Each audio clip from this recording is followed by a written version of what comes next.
Oke. Assalamualaikum warahmatullahi wabarakatuh. Aduh, ketemu lagi di Bang Tadewai YouTube channel. Kali ini di edisi Selasa Sastra. Saya main ke SMA Negeri 1 Imogiri, Bantul. Wah, ini ada di paling timur ya, bukan paling timur, masih di bawahnya Tringgo ya. Nah, ini bertemu di bawah Makam Raja Raja Imogiri. Kalau pernah ke Makam Raja Raja Imogiri itu turun di utaranya, itu turun kelihatan SMA-nya. Kalau dari SMA lihat makam kelihatan. Iya, saya bertemu dengan kawan lama, bukan kawan juga ya. Pernah ketemu 10-an tahun yang lalu. Ya kawan lah Mas. Ya kawan ya. Di dulu agendanya di kelompok ilmiah remaja. Ini saya sedikit reuni tapi juga mengingat-ingat karena udah lama banget. Iya, sudah jadi bulat sekarang. Dan ternyata perkembangan beliau sangat pesat kawan-kawan. Nah, saya tuh sampai kaget itu. Nek dulu seingat saya ngajak Pak. Nah, sekarang ternyata bukunya Masya Allah udah banyak. 1, 2, 3, 4, 5, 6, 9 antologi, ada juga buku sendiri. Dan ada yang belum sampai ke sini. Masih banyak yang di luar sana. Di media juga banyak menulis. Yang menarik, ini profesinya adalah seorang guru. Tapi belum tentu setiap guru bisa nulis. Oke, kenalan dulu sama Bu.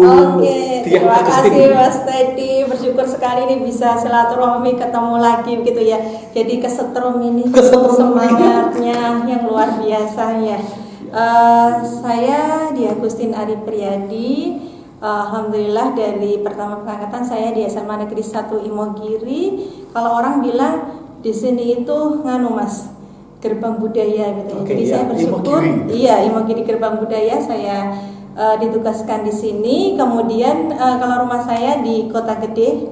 Benar jauh. Ya, kalau bisa dilihat sebenarnya dua daerah yang sama-sama jadi ikon budaya. Jadi sering nemu pembuatan film itu latarnya kalau nggak Imogiri, Kota Gede. Nah itu kenapa kok saya kemudian setiap hari harus melaju dari Kota Gede Imogiri Kota Gede, mungkin karena sudah tahu gitu ya, sensenya nyaman ke sana ya. Nah itu kebetulan lurus kok. Ya lurus terus saja. Jalan Imogiri timur lurus sampai gitu. Dan ternyata kalau pertama kali kelihatan jauh, lama-lama dekat gitu ya. Atau memang didekatkan? Didekatkan. Yang pasti ini Mas, auranya itu pas gitu. Kemudian saya tinggal bersama 3 anak. Saya punya 3 anak. Dan 10 tahun. 3 anak, kemudian dengan suami yang kita senang bulan, senang hobi tulan, dan itulah yang inspirasi. Iya, dulu aktivis pramuka gitu ya. Enggak aktivisnya, suka hobi. Karena setiap minggu pasti berpramuka kan aktivis. Iya, pokoknya itulah yang membuat kita harus selalu berproses untuk belajar, berproses untuk tiada henti untuk belajar. Kalau bicara, tapi gini sebenarnya, guru bahasa Indonesia, tapi kemudian apakah memang ada tuntutan seorang guru bahasa dan sastra itu juga harus menulis? Nah, ini pertanyaan dulu ya. Sebelum kemudian apakah sebenarnya nulis itu persoalan terjebak? Kalau saya sih sebenarnya nggak tahu ya.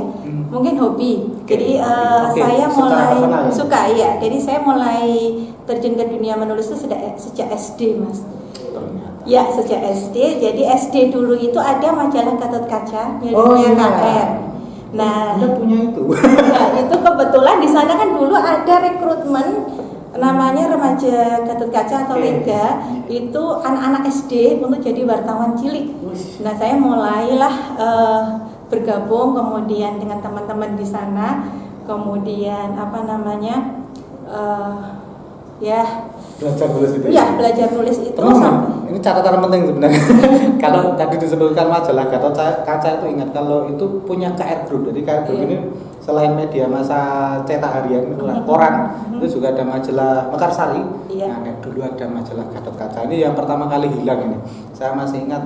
Saya nggak ikut nulis ya. Saya nggak ikut nulis, tapi saya ingat pernah membaca dan menemukan clippingnya. Ternyata dan itu hanya orang-orang hebat yang punya. Iso langganan, iso tuku gitu. Berawal dari situlah Mas. Jadi kita jadi seneng nulis itu karena kita diajari menulis. Kemudian waktu itu berani kendel ya, berani gitu wawancara dulu, wawancara Puput Novel, almarhum siapa Nika Ardila itu sampai ketemu. Ya kita belajar dilatih PD, dilatih ketemu, berani, terus berlanjut SMP senang nulis, SMA sampai ini sekarang ini. kuliahnya di mana berarti? Kalau S1-nya saya di UNY Bahasa, kebetulan karena memang pas banget jurusannya dengan dunia yang kemudian digeluti. Senangnya di situ. Kalau kemudian sebenarnya kalau menulis seperti itu inspirasi Budia ini dari apa? Apakah karena membaca tulisan orang lain terus menulis atau mungkin mengajar lihat muridnya yang bandel jadi banyak sekali Mas. Gimana? Iya banyak sekali. Pertama karena pakai acara gitu aja. Jadi apa ya? Pertama karena saya memang hobi nulis. Kedua ya kadang-kadang kan malu toh Mas Teddy. Masa bu gurunya, ayo anak-anak nulis semangat gitu. Masa cuma disuruh anak-anak nulis, gurunya enggak gitu ya. Mungkin perlu gitu kan saya. Albiasa minal kepeksa gitu ya. Sesuatu hari itu akan terbiasa karena kita mesti harus dipaksa. Entah itu paksaannya seperti apa gitu. Jadi itulah yang mungkin membuat saya jadi belajar terus belajar nulis. Kalau perkenalan pertama berarti untuk dunia nulisnya ke news ya, berita. Iya, berita. Saya SD itu berita wawancara. Terus kemudian perkembangan selanjutnya? Perkembangan selanjutnya ya saya hobi ya apa saja ya, sekarang saya itu hobi ditulis ya? Iya, pokoknya saya jadi bingung saya itu menulis apa, tapi saya memang suka. Apa yang bisa saya tulis ya saya tulis aja, entah pengalaman pribadi, entah sastra, entah esai dan seterusnya. Misalnya pas lagi jalan-jalan ke mana ya, Gunung Bromo, kira-kira tulisan jadi apa itu? Banyak. ini belajar inspirasi sebenarnya, kita bicara inspirasi. Banyak. Makanya saya tuh pengen nulis banyak gitu ya. Apa pengalaman konkretnya pernah kemana nulis apa gitu misalnya biar teman-teman juga tahu. Ya kalau pengalaman sebenarnya saya pengen banget nulis, tapi untuk sementara ya masih tahapan ini nulis-nulis di medsos, nulis-nulis ini tentang pengalaman perjalanan kami, karena kebetulan kita hobi bola, hobi mendaki keluarga gitu ya, jadi banyak sekali inspirasi dari perjalanan gitu. Dan nulis itu sebenarnya memang jasa orang tua saya juga Mas, karena kedua orang tua saya itu sejak kecil itu hobi memberikan kita buku gitu ya. Jadi saya ingat dibawa ke Gramedia, zaman dulu Gramedia itu familiar, jadi kita boleh baca, boleh buka gitu ya? Baca sampai itu boleh baca itu baca gitu ya, tapi aku beli loh Mas gitu ya. Kalau di shopping center pas buka langsung beli ya. Di shopping center itu berapa dibuka beli dulu ya. Kalau di Gramedia ternyata ada triknya. Iya, bisa baca gitu ya. Terus atau mungkin orang tua saya sering ngajak-ngajak juga perpustakaan, kemudian ngasih buku-buku kita mesti nulis dengan seperti itu. Kemudian ngajak saya main dolan gitu ya. Orang tua saya itu hobi ngajak saya dolan. Saya ingat kalau diajak bapak itu kalau alun selatan Mas Redi, itu lihat naga itu kayak gitu terus patungnya. Oh lihat keringnya itu kayak gitu, tapi selalu diajak ke sana setiap sore gitu ya. Saya tuh sampai bingung ada apa? Oh karena orang-orang yang kita temui beda-beda, peristiwa yang terjadi beda-beda gitu ya. Nah, itu mungkin salah satu yang menginspirasi saya, jadi saya senang nulis juga gitu ya. Dan itu juga yang kemudian menular. Jadi saya juga di keluarga kecil saya juga hobi dolan, hobi yang saya tadi ngobrol macam-macam ya, karena suami saya mapala, anak-anak dari SD. Kebetulan suaminya mapala. Iya, jadi dari SD itu udah seneng daki Mas gitu ya. Jadi kita kalau daki keluarga Mas. Jadi sekeluarga daki, nanti sayanya yang nunggu di base camp gitu, karena sudah besar toh Mas, sekarang sudah jadi pembesar, sudah berat gitu, jadi sudah berat kalau suruh mendaki gitu. Ini ada buku-buku beliau di sini. Ini ada judulnya, wah ini menarik, Imogiri Gerbang Budaya Daerah Istimewa. Itu adalah kumpulan esai. Kebetulan saya menulis tentang Wedangwuh di situ Mas. Ya, ini berbagai macam yang ada. Ini kumpulan cerpen angkringan. Ini yang pertama kali UNY. Kemudian ini ibu profesional. Saya menulis peristiwa tentang anak saya. Jadi peristiwa pengalaman hidup. Isai juga atau kisah inspiratif ya, kisah inspiratif. Ini ada operasi jengkol itu itu apa Bu? Macam-macam di sini. Jadi ada cerpen, bentuknya bermacam-macam, ada esai dan seterusnya begitu. Edukasi di masa pandemi. Kalau edukasi di masa pandemi kebetulan bareng teman-teman ini lintas negeri ya. Jadi ada yang dari Kairo, ada yang dari Inggris, ada yang dari ini. Kami kemudian bersepakat untuk membuat esai tentang pandemi gitu. Ada Bung Harangga esai judulnya apa ini? Guru menulis. Refleksi dan motivasi ini pas pandemi. Iya, pas pandemi. Yang apa ini? Kumpulan esai. Kumpulan esai pesisir ya. Wah, ini tentang pandemi banyak. Iya, daring dari rumah. Wah, ini keluh kesah. Ternyata. Kok tahu Mas? Terus ini Keluh kesah guru. Secangkir Wedang Wuh Secangkir Wedang ini Wuh. antologi puisi saya perdana, jadi buku pertama saya tentang Secangkir Wedang Wuh. Ada beberapa puisi di sini. Ada tentang corona juga ada, tentang Butejo juga ada Mas di Kita sini. bacakan ya. Bisa. Tapi sebelum bisa. ke sana mungkin kalau dari segi banyaknya tulisan sepertinya ise menjadi dominan. Kenapa ise, Pak? Maksudnya ada ise. Wah. Sebenarnya Menarik. sebenarnya juga enggak, cuma pas kebetulan kan ini juga karena kami mengikuti sebuah kegiatan, karena saya hobinya belajar ya Mas ya. Jadi bareng-bareng teman-teman kita belajar bareng-bareng, kemudian kebetulan saat itu kita akan membuat esai gitu. Tapi biasanya kalau saya disuruh memilih, saya lebih senang-senang yang condong-condong ke sastra seperti cerpen atau puisi gitu. Tapi kok kebetulan ya Mas ya, kok banyak esainya. Itu mungkin karena proses pembelajaran saya yang ingin menulis. Itu cukup menarik karena kemudian esai ini kan melibatkan banyak guru dari berbagai sekolah. Sebenarnya ketika kemudian Bapak Ibu guru yang lainnya ketika punya gagasan ditulis dalam bentuk esai, ini kan sebuah dokumentasi yang sangat. Iya. Maksud saya itu sebenarnya. Ini ada beberapa dari MGMP Mas. Iya. Iya, dari MGMP Bahasa Indonesia. Bantul. Jadi Okay. ada Bantul, ada DIY, Provinsi DIY. Jadi jadi bareng-bareng bersinergi gitu. Dan itu saya kan ketemu teman-teman guru. Buru-buru nulis, waktunya nggak sempat gitu. Waktunya nggak sempat karena saya banyaknya beban sebagai guru itu bukan banget tugasnya. Banyak tugasnya juga tidak cepat nulis. Tapi sebenarnya idenya menarik. Guru-guru kita harus saja pinter-pinter nih orang bisa nulis. Waktu nih. Itu Mas, kalau biasa minal kepaksa tadi. Jadi kita harus kita bisa terbiasa kalau kita terpaksa gitu lah. Jadi kalau pertama kalinya gimana cara memaksakan diri? karena tadi ya pertama kali bilang bilang sama murid-murid, ayo anak-anak sekarang menulis gitu loh. Terus sampai setelah ngomong gitu kan kita jadi ini Mas. Wah Mas, aku itu kalau beliaunya berpikir begitu, kalau tidak sekarang ya harus dipaksa. sekarang itu muridnya ini. Kalau sekarang muridnya ini, ibu aja nggak nulis kok. Gurunya muridnya cerdas. Buah aja nggak nulis.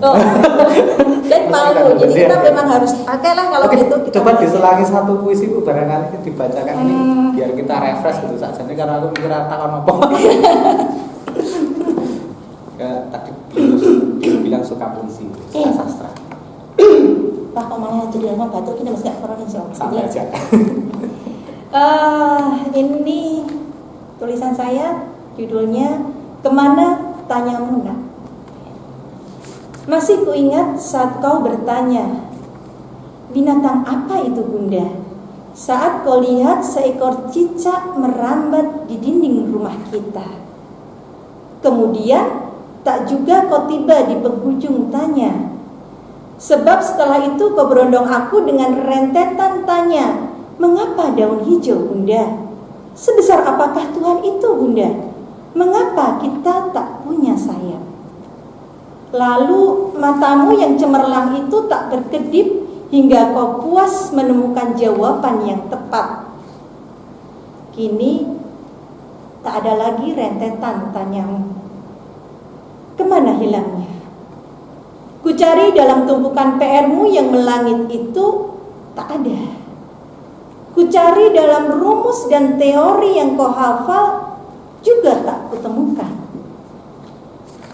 Kucari dalam padatnya jadwal pelajaranmu juga tak kuperoleh. Kemana hilangnya tanyamu Nak? Bukankah tanyamu adalah kunci rasa ingin tahu untuk membuka gedang pengetahuan ini? Kemana hilangnya tanyamu Nak? Bunda rindu. Itu Mas Teddy salah satunya. Ini langsung saya buka. Saya nggak milih, langsung kebuka. Inspirasinya apa tadi? Kayaknya ada yang menarik. Oh iya, semoga.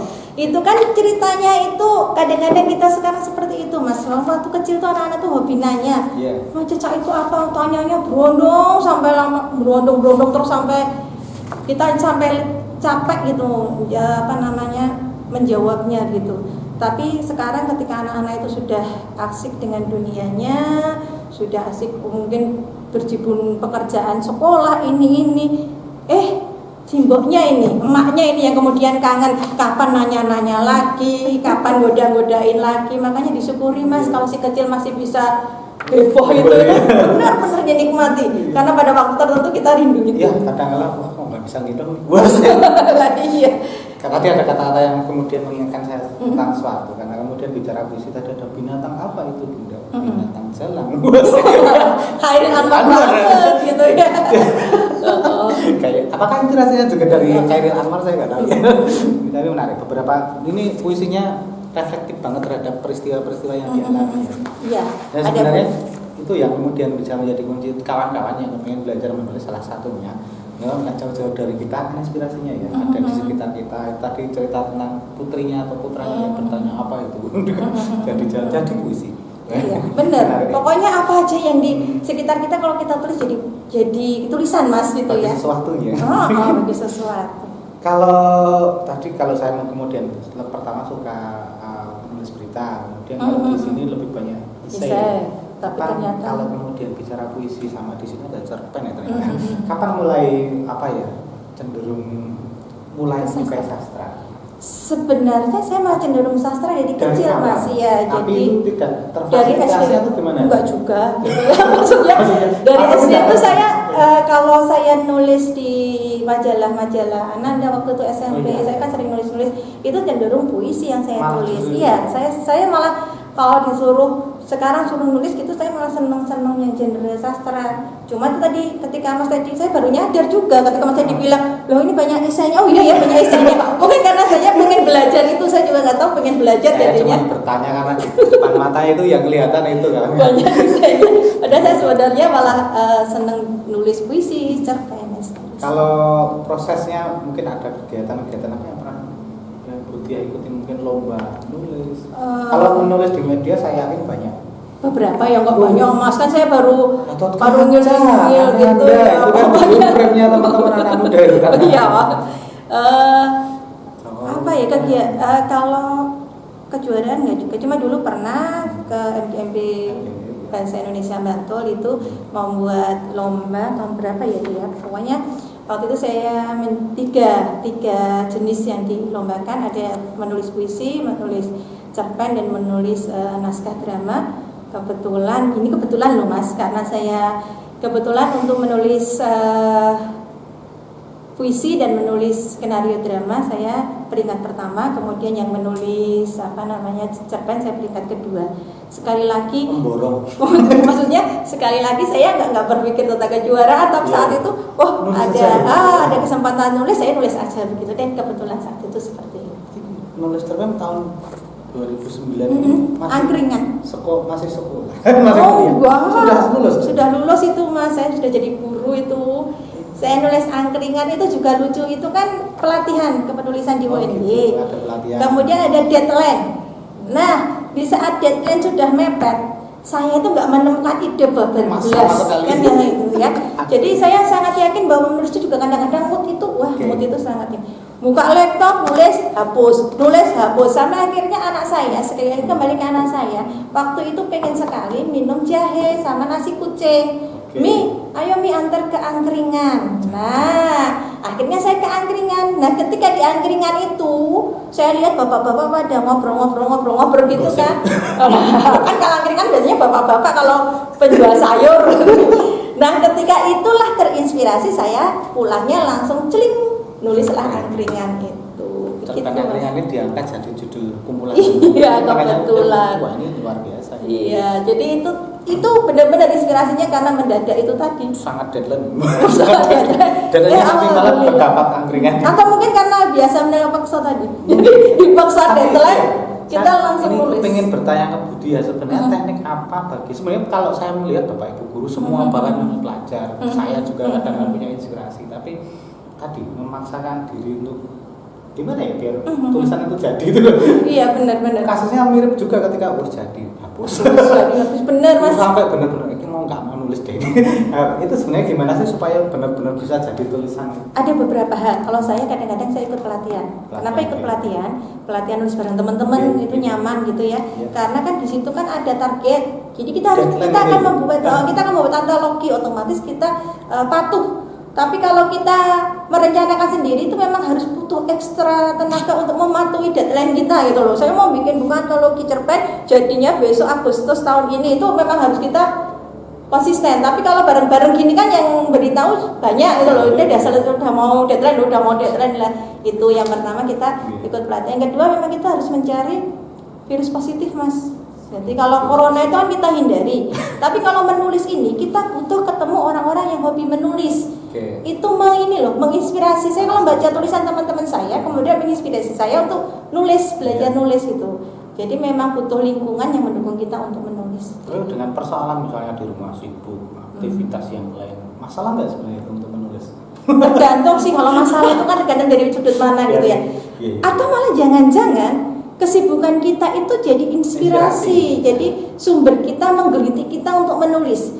Ketika anak saya melakukan sesuatu, kan ini emak-emak banget ya Mas Dedi ya. Ketika anak saya melakukan sesuatu, kemudian saya gemes dalam tanda petik, kemudian saya mikir, kenapa nggak saya tulis? Siapa tahu ketika saya tulis, besok anak saya jadi orang hebat. Tulisan itu jadi bagian penting di hidupnya ya, inspirasi. Iya, ini ada di sini Mas. Saya nulis cerita tentang anak saya gitu ya. Jadi judulnya Bunda Aku Pun Ingin Menangis. Anak saya laki-laki pengen nangis gitu ya. Itu lucu ini. Iya. Lucu. Wah, itu luar biasa itu. Gimana ceritanya itu? Oh iya, itu ceritanya itu saya punya anak namanya Garda, anak pertama saya gitu ya. Jadi anak saya itu sangat energik, aktif ya. Sangat aktif gitu. Pokoknya aktif, termasuk dalam tanda petik aktifin teman-temannya yang lainnya, jago-jago juga dan sebagainya. Sampai berapa kali saya dapat telepon dari wali kelas, ini anak kok begini. Loh, saya tanya, Miss, yang lainnya gimana gitu? Dia bilangnya yang lainnya juga, cuma masalahnya satu, Mas Garda itu selalu meninggalkan bekas. Jadi kalau habis nyubit, itu pipi temannya itu merah, pulang ke rumah. Lah orang tua mana yang nggak marah gitu lihat itu, maka jadi tersangka utama lah gitu ya. Sampai suatu saat ditelepon lagi, di SMS lagi, Mi, mohon maaf, mohon bantuannya, ini Mas Garda bermasalah lagi dengan Mas Alma gitu. Wah, saya kan udah gemes nih. Waktu itu saya kemah, masih ingat Mas. Saya kan pembina pramuka di sini dia sama mau kiri. Saya kemah dulu. Saya selalu pengen ketemu wali murid, wali kelas, selalu pengen ketemu anak saya itu, pengen tanya kenapa ini. Terus, kenapa dia gitu. Sebelumnya ada kasus nih Mas. Jadi saya itu sudah dionek-onek ke orang tuanya Salma itu, kok ini yang kedua kalinya. Sampai kenapa Salma lagi gitu. Tahu nggak jawaban anak saya? Tahu nggak Mi tadi itu? Saya itu main badminton, terus Salma itu merebut. Aku bilang nanti setelah saya selesai, dia merebut lagi. Lah saya bilang nanti, dia mukul aku Mi. Terus aku jambak dia nangis. Semua guru pada gendong, pada nyayang. Tahu nggak Mi? Aku itu sakit, kakak itu pengen nangis, tapi aku tahan gitu ya. Wah Mas Teddy, saya langsung saya peluk anak saya itu. Kemudian oh ya benar ya, berarti anak nakal itu memang nggak ada, tetapi bagaimana dia mengekspresikan. Sebenarnya anak saya waktu SD itu kelas 1 atau kelas 2 itu, dia pengen nangis tapi dia tahan tangisnya itu. Dan yang si nangis temennya itu malah disayang guru-gurunya, padahal yang nakal bukan dia sebenarnya, dia yang kemudian alhamdulillah setelah itu dia ternyata anak saya punya kelebihan di energi. Saya suruh ikut futsal, saya ikut ini, saya ikut ini, sebagainya salurkan. Alhamdulillah dia hobi, dia punya prestasi di sana. Lah saya tulis seperti buku ini. Jadi pengalamannya beliau. Jadi menarik itu kan dikawurkan kepada orang lain ya. Jadi sebenarnya kita itu punya banyak sumber Mas untuk nulis itu. Banyak hal yang kita temukan yang mungkin sederhana bisa. Tapi kemudian memang saya melihat gini Bu, mungkin kebanyakan dari kita itu ketika sudah punya inspirasi, ini sebenarnya mau ditulis dalam bentuk puisi atau cerpen atau mungkin curhatan, mungkin essai itu kan susah. Susahnya itu bukan nulisnya Mas. Susahnya itu memulainya. Memulainya. Swear, saya mengakui sendiri. Jadi sebenarnya kalau kita sudah nulis itu kita enjoy, kan nggak ada salah benar toh Mas. Rumusnya itu, ini dicatat. Jadi gimana ini? Nulis itu kalau kita sudah nulis itu nggak ada orang yang ini tulisan benar, ini tulisan salah, kan enggak. Sebenarnya enggak. Boleh gitu loh. Kalau kata-katanya mungkin salah huruf. Wah, bisa. Terus nanti kita itu jangan terobsesi, wah saya pengen kalau saya nulis itu ya udah nulis aja. Dan itu pasti akan bermanfaat. Bagi kalau saya nulis tentang kisah anak-anak saya itu saya mikirnya 10 tahun lagi ketika anak saya sudah dewasa, dia baca tulisan emaknya itu Iya. kan, wah gitu loh saya mikirnya. Oh, jadi kita tuh seperti mendokumentasikan mereka gitu kan. Saya sepakat dengan kata terakhir tadi, dokumentasi. Sebenarnya kita itu sebenarnya apa ya, tadi sudah baca koran, punya banyak inspirasi tapi tidak ngeliping gitu. Benar-benar. Terus kemudian kita sendiri kadang membuat tugas-tugas sekolah tapi juga tidak dikumpulin, maksudnya tidak ada manuskripnya gitu. Ini kan sebenarnya persoalan yang dokumentasi tadi. Benar-benar. Dan kita kan sering seperti itu kan. Lama udah dikumpulkan ya udah selesai. Tidak punya arsip nih. Padahal di situ penting untuk kemudian kita bicara sejarah pengetahuan dulu itu pernah sampai kemana atau. Nah, sebenarnya hal-hal seperti ini teman-teman, ini dokumentasi yang menarik banget untuk dikaji kelak suatu saat. Benar. Tapi sebenarnya lebih banyak ke sini Bu. Sebenarnya kenapa kalau tadi kemudian suka nulis tadi dibilang inspirasinya dari bapaknya. Bapak ibu saya. Orang tua yang kemudian mengajak ke sini. Atau memang orang tua memang juga penulis atau gimana? Enggak juga. Orang tua saya bukan penulis. Karena ini menarik juga. Orang tua saya juga penulis, tapi mereka ibu saya kebetulan pustakawan. Oh, okay. Mungkin itunya ya. Mungkin itu darahnya di situ. Kakak saya itu pelahap buku. Kakak saya itu hobi baca buku memang luar biasa. Jadi mungkin berawal dari itu karena saya selalu di situ. Iya, saya selalu berpikir gini Mas Teddy, saya itu akan mood kepengen nulis itu ketika saya habis membaca karena ada relasi positif di sana. Jadi kita akan bisa nulis, kita akan semakin senang nulis ketika kita senang membaca karena inputnya itu kan banyak. Jadi karena saya baru taraf belajar menulis, belajar membaca itu kalau lihat wah iya nulis kayak gitu tuh asik ya, aku coba nulis gitu loh kan. Jadi tapi benar apa yang disampaikan Bu Diah ini, karena kadang-kala itu kita maunya jadi penulis hebat tapi nggak pernah mau baca. Ini kan masalah ini. Benar. Ini masalah ini. Kita harus memaksakan diri juga untuk membaca karya orang lain. Sebenarnya di sana ada inspirasi dari sport ya, apa istilahnya. Penulisan nulis masa aku enggak gitu kan. Kayak gitu ya. Tapi kemudian ada nggak penulis-penulis yang dari buku ibu yang ibu baca ya? Kemudian itu membuat inspirasi penting dalam tulisan itu. Misalnya baca Khairil tadi saya bilang gitu. Iya, setiap karena saya kan baru proses benar-benar baru awal belajar nulis gitu ya. Itu tuh saya kemudian saya tuh berpikir bahwa setiap penulis itu keren-keren dari sudut macam-macamnya gitu ya. Makanya kalau orang bilang kan AMT itu amati, tiru, modifikasi ATM gitu ya. Amati, tiru, modifikasi. Nah, disinilah saya baca itu setiap penulis itu pasti akan meninggalkan tugas tertentu. Oh dia itu kerennya di sini gitu. Menarik. Nah itu kan terus jadinya saya jadi aku mau belajar gini. Nanti kemudian kita coba untuk memodifikasi. Nanti akan menemukan style kita. Oh style kita ternyata kayak gini kalau nulis gitu. Tapi kalau ada pertanyaan gini, ini pertanyaan godaan gitu. Ya nggak apa-apa. Lebih senang jadi guru atau sebagai penulis? Iya, aduh. Ini jebakan. Enggak jebakan Batman. Kalau saya lebih senang jadi guru yang penulis. Ini jawaban yang bijak kan? Jawaban yang menang. Loh, boleh kok. Sangat boleh. Karena sebenarnya pertanyaan tadi kan ada korelasinya, kadang-kadang kan memang kebanyakan guru tidak suka atau mungkin tidak bisa menulis, tapi juga kalau ada penulis jarang juga dia bisa mengajarkan ilmunya. Saya itu kemudian apa yang dijawab oleh Bu Diah menarik juga karena guru yang menulis itu bagus, orang yang menulis jadi guru juga bagus. Nah, itu ada korelasinya. Tapi kalau melihat tantangan gini, karena kemudian gini, kalau kita bicara menulis ada membaca, beliau panjenengan sebagai guru, kira-kira kaitannya dengan tantangan dunia literasi sekarang itu gimana anak-anak muda? Karena kan sekarang udah dunia gadget nih. Benar. Kadang megang buku aja males. Benar. Saya justru begini, Mas. Jadi saya pernah ngobrol-ngobrol sama teman anak-anak ya. Kebetulan saya di sini ada kelompok kreativitas sastra dan seni. Saya berkumpul dengan anak-anak. Kadang-kadang anak-anak juga curhat tentang karyanya, Bu, yuk dibaca bareng-bareng gitu. Saya juga bilang bukan berarti saya bisa, tapi saya ternikmat nanti kalau ada sedikit ini kita bisa diskusikan bareng. Nah, ada satu hal Mas di sini, justru saya tuh mikir kalau kita mau ngirim naskah ke sebuah majalah, itu kan prosesnya panjang. Kemudian yang kedua melalui tahap seleksi, nanti yang terseleksi baru dimuat. Nah, medsos ini itu sebenarnya ajang kita untuk membuat media sendiri. Gitu. Saya termasuk agak gaptek Mas, tapi minimal di Facebook itu sering saya nulis tulisan di Facebook. Itu kan nggak perlu Ya. Redaksi nggak perlu ada seleksi naskah, Sistemnya langsung ketat muncul. ya. Wah, langsung muncul jret di beranda kita, dibaca sekian orang pembaca, menginspirasi. It's okay. Jadi saya selalu mengatakan kepada anak-anak, pakai Facebookmu, pakai Instagrammu, pakai semua medsos yang kamu miliki itu untuk menulis tulisan kamu. Siapa tahu suatu saat tulisan kamu itu akan terbaca dan menginspirasi orang lain. Terus nulis. Dan saya sering menggunakan media sosial saya untuk itu tadi. Jadi nulis-nulis, tiba-tiba di jalan saya ada di Facebook saya, Mas, saya lewat ada topi SD itu di ring road itu jatuh.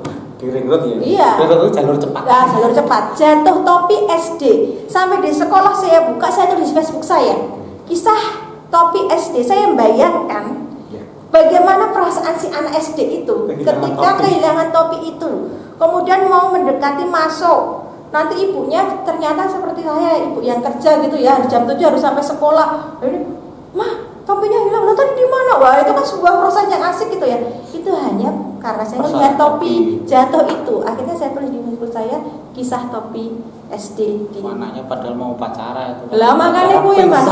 Berarti setelah gergeten. Dan setelah lihat topi jatuh itu, Mas Edi, saya tuh di perjalanan tuh sini tuh udah gatel. Maksudnya saya tuh pengen nulis, bener. Langsung saya pengen nulis itu si topi itu gitu loh. Jadi kisah di balik topi itu pasti banyak cerita. Ini hal yang sebenarnya sederhana ya. Sederhana. Mungkin kita kalau lewat jalan ada yang jatuh kita nggak mikir kecuali dompet. Dompet langsung mikir balik jangan diambil itu. Jadi kayaknya itu sepele-sepele gitu loh Mas Edi. Tapi kemudian kita punya ide gitu. Bener. Kalau orangnya nulis seperti Budiah pasti pikirannya, tangannya, wah ayolah ketemu laptop. Itu pastilah Mas. Jadi ada satu hal yang ingin saya katakan. Jadi kalau suatu saat disuruh nulis dan itu terpaksa harus nulis, kadang-kadang juga nggak bisa. Tapi ketika itu kok mood tiba-tiba muncul. Harus ini ya. Dan kadang-kadang itu agak nggak nyaman, Mas. Ini pengalaman pribadi itu. Mood nulis itu muncul ketika kita harus menyelesaikan satu pekerjaan. Wah itu. Jadi sini sudah gatel mau nulis. Satunya belum tapi selesai. Kita itu harus menyelesaikan kerjaan kita. Dan biasanya itu munculnya ya pas kayak gitu. Jadi memang menggoda. Kreatif.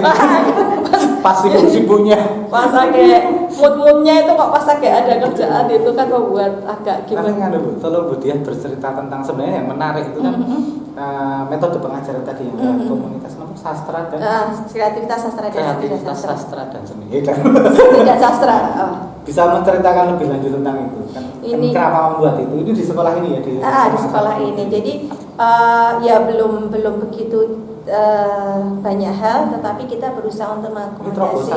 Iya, teman-teman, anak-anak yang hobi nulis, yuk kita nulis bareng-bareng, kita coba berkreasi bareng-bareng. Ya mudah-mudahan kayak gitu sih. Di sini kalau mau dibuka di sini banyak sekali impian-impian itu. Tapi kan orang hidup karena mimpi itu, Mas. Tapi untuk sementara saya hanya ingin mengatakan ini adalah awal-awal kita untuk sekedar menampung lah untuk sementara. Kalau yang di komunitas di yang sastra ini tadi yang diajarkan berarti teori nulis ya puisi, menyemangati berbagai macam tulisan.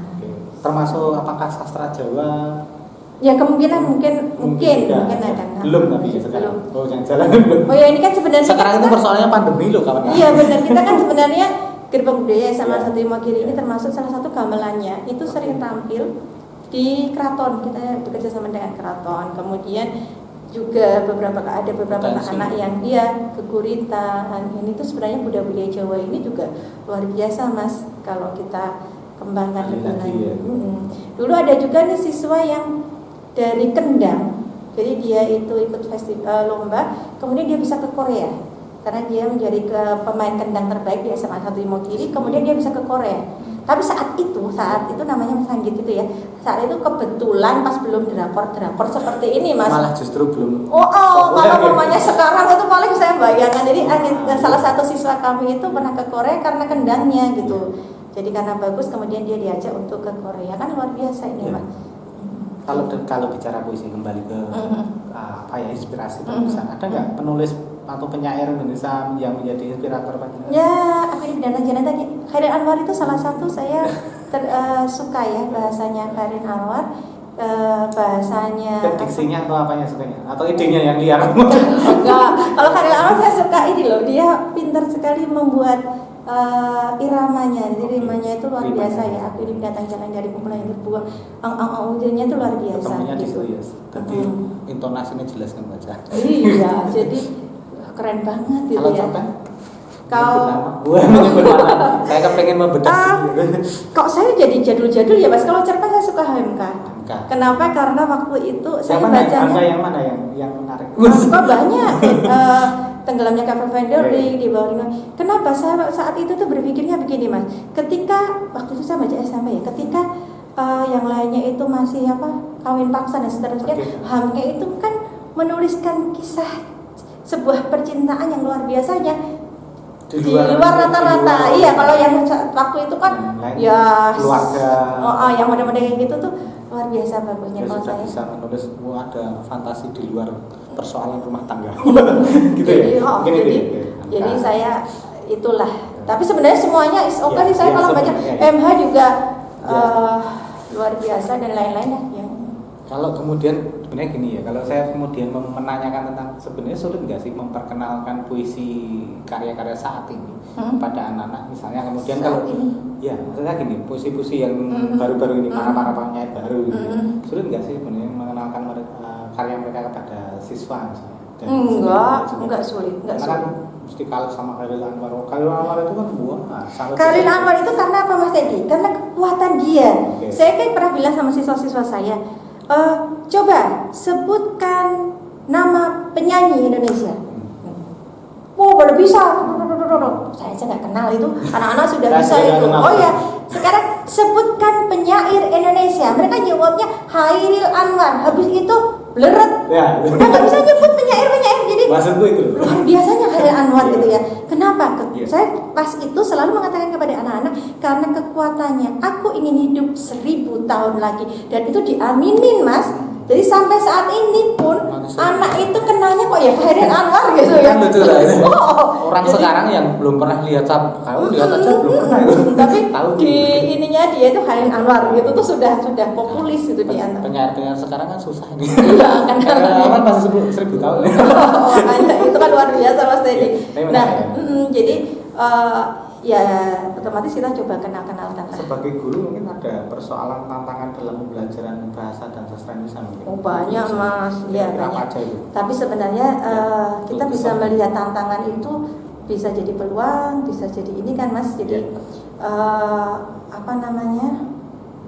tantangannya ketika anak-anak itu sekarang sudah ya sebenarnya bisa tantangan bisa peluang. Jadi ketika kotak ajaib, di sini juga ada ya kotak ajaib HP itu loh Mas. Ya. Literasi anak-anak kita itu untuk membaca buku, membaca sastra itu memang harus kita bersama-sama lah untuk ini. Kayaknya udah pada males baca-baca gitu ya. Jadi itu yang harus kita jadi PR kita bersama gitu ya. Karena apa? Saya selalu berpikir bahwa kita bisa menulis dengan baik ketika kita membaca dengan baik. Jadi kalau kita sudah nggak senang membaca, bagaimana kita bisa menulis? Itu jadi satu pertanyaan gitu. Jadi bagaimana kita bisa untuk mendiskusikanlah kepada anak-anak, menyampaikanlah kepada anak-anak bagaimana pentingnya sebuah bacaan. Saya jadi teringat kakek Taufik Ismail ya. Ternyata kakeknya.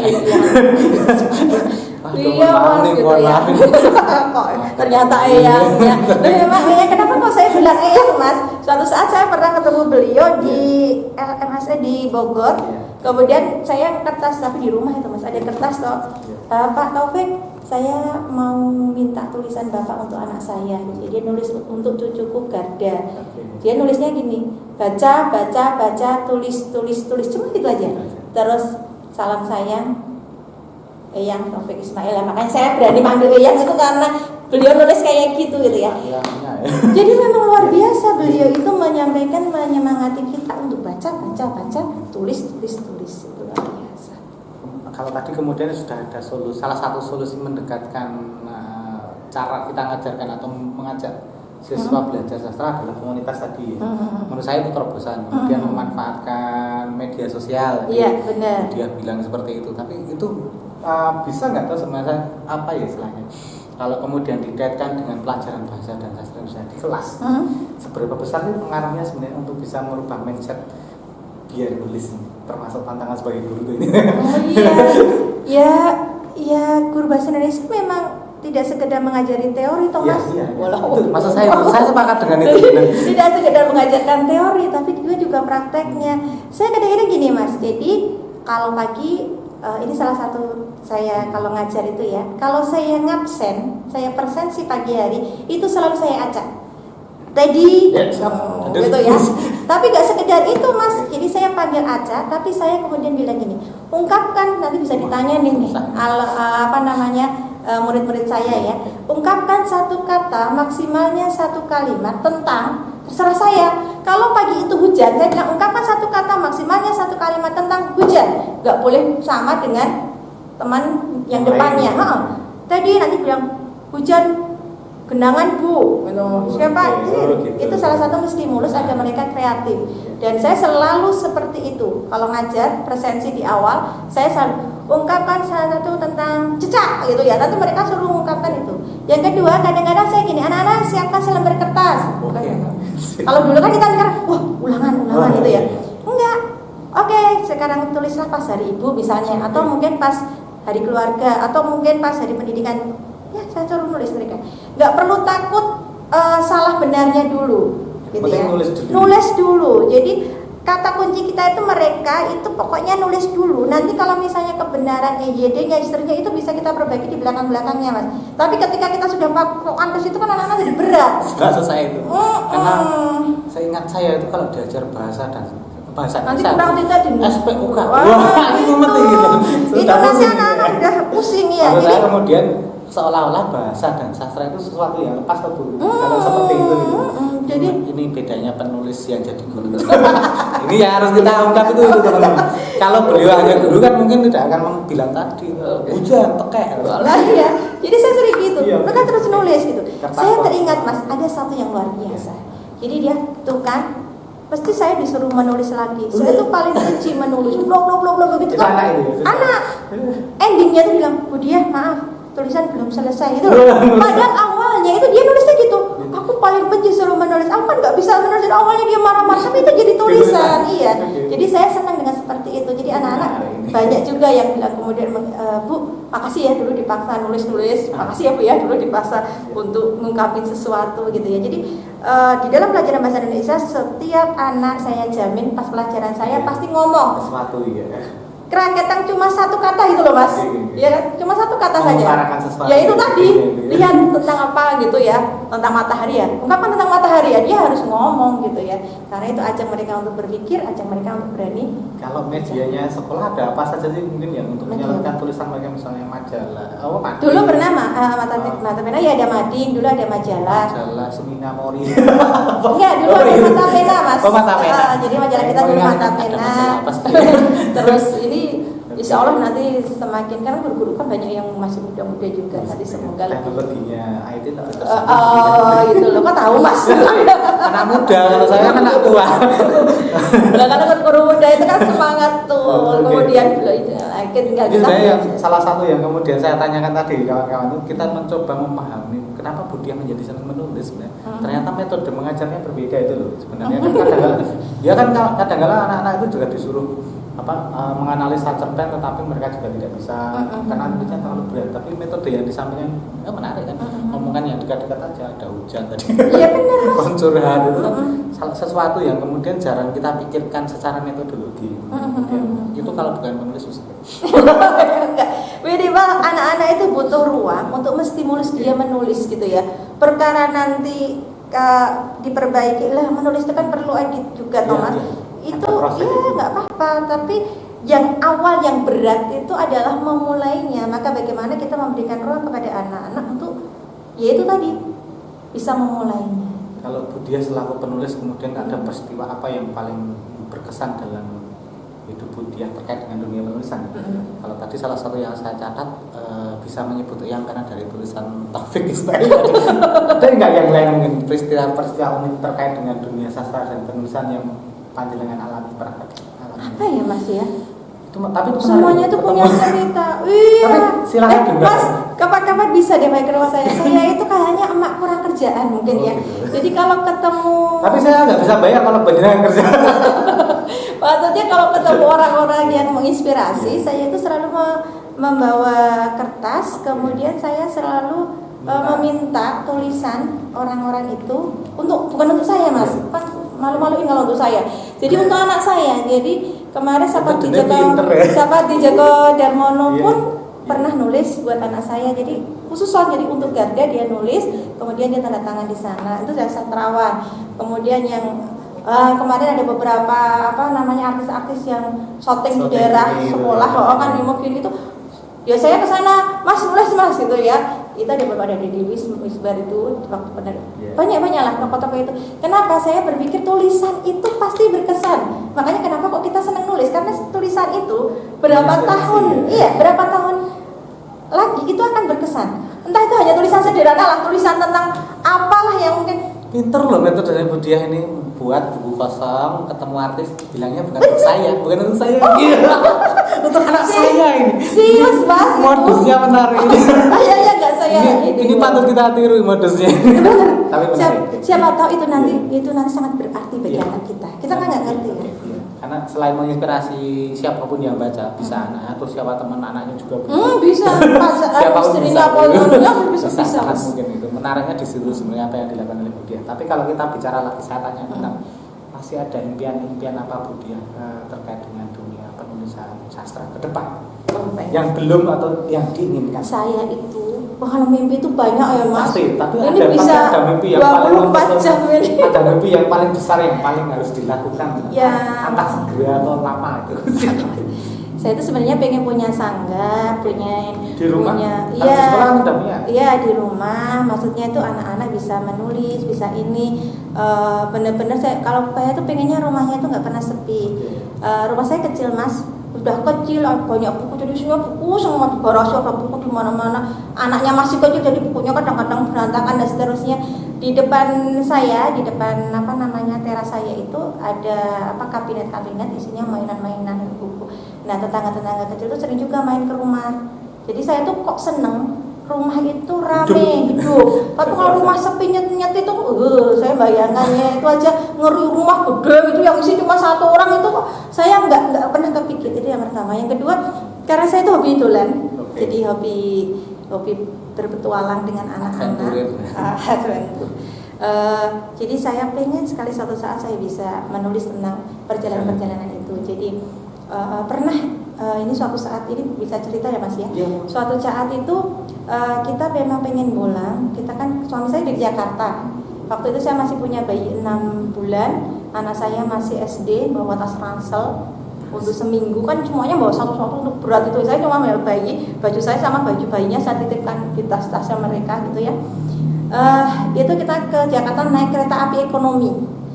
Sampai sana dini hari, saya lupa jam 1 atau jam berapa, kita sudah pesan hotel di Gunung Sahari kalau nggak salah, jalan-jalan pas Idul Fitri ya. Jadi pas takbiran kita lewat, suami saya itu memesankan hotel itu jalannya sekitar 1 sampai 2 kilo. Dan itu jalan kaki. Dari stasiun Senen itu jalan kaki. Kita jalan kaki nginep di sana. Setelah itu kita naik bajai. Anak-anak saya kan senang naik bajai ke Istiqlal, sholat di sana. Terus karena rumah mertua di Depok, kita naik bis trans ke Depok. Habis itu naik KRL, pas semuanya dicoba. Naik kan di Kota Lama itu ada ini, semuanya dicoba. Sampai pulangnya kita kan naik pesawat. Sampai kan mau dijemput kan Mas. Anak saya bilang apa? Jangan dijemput, kita harus naik TJ. Dari bandara sampai rumah harus naik TJ. Kenapa? Ini pengalaman bagi anak saya. Sesuatu bagi anak saya. Jadi saya itu senang dolan. Kemudian saya ingin agar semuanya merasakan, karena itulah sumber inspirasi. Dari yang rekoso tadi Mas. Jadi yang Anda bayangkan anak SD bawa tas gede jalan 2 kilo Mas. Saya bawa anak bayi itu jalan 2 kilo gitu. Sampai dia naik pesawat, semua pernah dia rasakan. Untuk apa? Untuk sumber inspirasi dia. Jadi dari makan makanan sampai makan makanan yang itu harus dialami. Sampai di gunung itu kan mereka makannya kadang-kadang campur tanah, kadang itu tetap harus mereka alami. Kenapa? Karena semakin banyak pengalaman kita itu semakin banyak yang bisa kita sampaikan. Itu loh Mas. Jadi nanti saya punya inspirasi, saya punya mimpi kalau bisa itu perjalanan itu tertuliskan gitu. Hari ini kita tunggu karya besar dunia besar. Di rumah ada perpustakaan? Ya itu apa ya disebut perpustakaan boleh nggak? Oh iya. Karena kadang-kadang kan ada rumah keluarga tapi tidak punya pustaka sama sekali. Oh, kapan-kapan main ke rumah Mas. Jadi di semua ruangan rumah saya itu ada buku. Iya, tapi saya bingung nih mau nyebut perpustakaan atau apa gitu ya. Tapi ya bukunya, iya buku-buku karena saya memang hobi baca buku, anak-anak juga. Tapi itu tadi kembali literasi. Saya tadi bacakan puisinya itu ya. Saya masih ingat anak saya Garda itu waktu itu SD tidak saya pegangi HP. HP-nya belum Android. Waktu itu belum familiar semua HP Android. Itu anak saya nggak pakai HP ketika semuanya pada senang HP itu kan. Dia itu SD kelas 6 itu kan ada waktu di mana setelah ujian nasional itu itu dia menghabiskan 3 buku novelnya Aku Adi.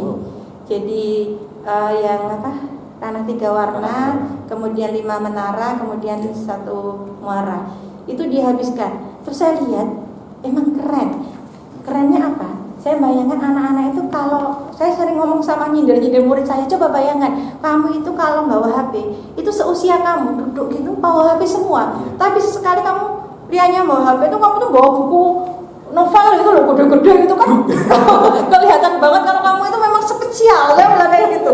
Jadi memang beda Mas, sense-nya itu anunya memang beda. Ini menarik loh.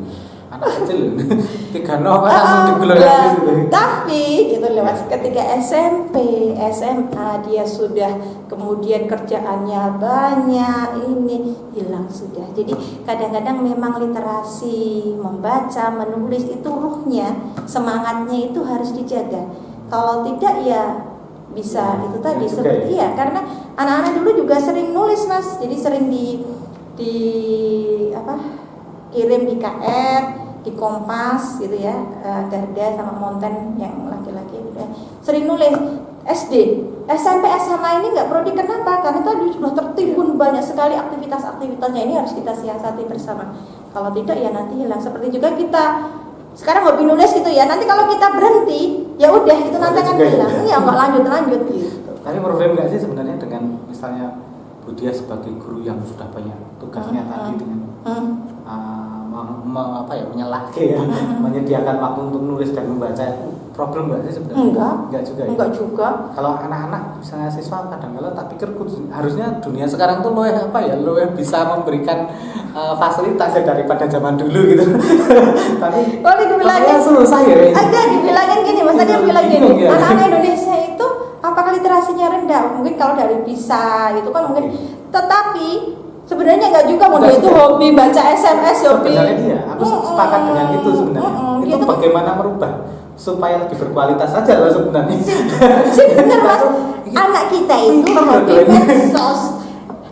Hobi kalau sedang marah tulis gitu ya. Bagus loh tulisannya. Tapi belum bisa disebut puisi. Terus saya bilang kayak gitu. Jadi anak saya sampai bilang gini, kamu tahu nggak sih zaman besok itu kalau HRD orang-orang mau nyari pegawai itu beda loh zaman ini sama zamannya ibu. Kalau zaman ibu masih nulis tangan. Kenapa? Konon katanya tulisan tangan ini tuh mencerminkan kepribadian orang itu. Sekarang udah ganti pakai diketik boleh. Besok itu gampang kok, mereka tinggal tanya Facebookmu apa, Instagrammu apa, dibuka dia kelihatan semua.